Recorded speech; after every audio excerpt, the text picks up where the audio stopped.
Hello friends, चक्कूस kitchen में आपનું સ્વાગત છે। આજે આપણે પોટેટો ચિપ્સ એટલે કે બટાકાની ચિપ્સ એનું જે શાક હોય છે એની રેસીપી જોઈશું। સૌથી પહેલાં 4 થી 5 નંગ જેટલા મીડિયમ સાઇઝના બટાકા લીધા છે મેં। એને આપણે એની છાલ ઉતારીને ચિપ્સ કરી દઈશું। આ રીતે આપણે એની છાલ ઉતારીને એની ચિપ્સ કરી લેવાની છે। ત્યાર અને 4-5 પાણીથી આપણે બરાબર ધોઈ લેવાનું છે। હવે આપણે એમાંથી વધારાનું જે પાણી હોય એ કાઢી નાખીશું।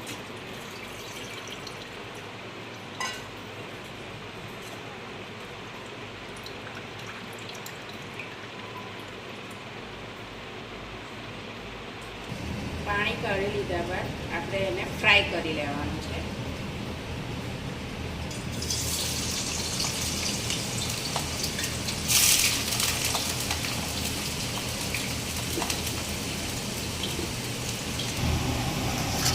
આ રીતે આપણે એને ફ્રાય કરી લેવાની છે।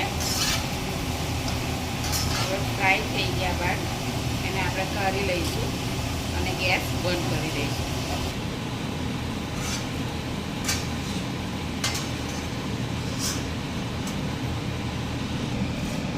આ રીતે તૈયાર થઈ ગયા બાદ આપણે એને વઘારીશું। એના માટે સૌથી પહેલાં આપણે 1 જ ચમચી જેટલું તેલ લેવાનું છે, કારણ કે આપણે એને ઓલરેડી ફ્રાય કરી લીધેલી છે। તો સૌથી પહેલાં આપણે 1 ચમચી જેટલું તેલ મૂકીશું।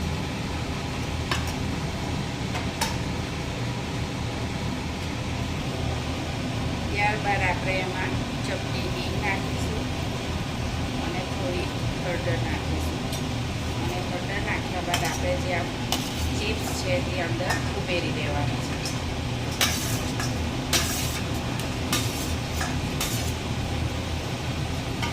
ત્યાર પછી આપણે અંદર થોડું લાલ મરચું પાવડર નાખીશું અને થોડું ધાણા જીરું નાખીશું અને જે પ્રમાણે જરૂરિયાત હોય એ પ્રમાણે આપણે મીઠું ઉમેરીશું।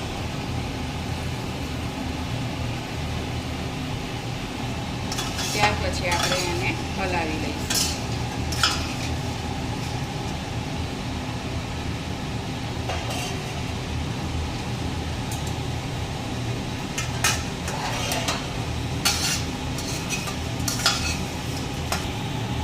આપણે એને બરાબર હલાવી લેવાનું છે અને ગેસ બંધ કરી દેવાનો છે, કારણ કે આપણે ઓલરેડી ફ્રાય કરેલી જ છે એટલે એને વધારે થવા દેવાનું નથી।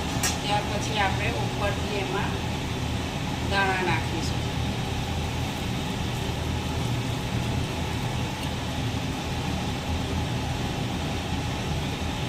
અને થોડા તલ ઉમેરીશું। તલ છે એ મેં થોડા શેકી લીધા છે એટલે મેં અંદર નાખ્યા નથી।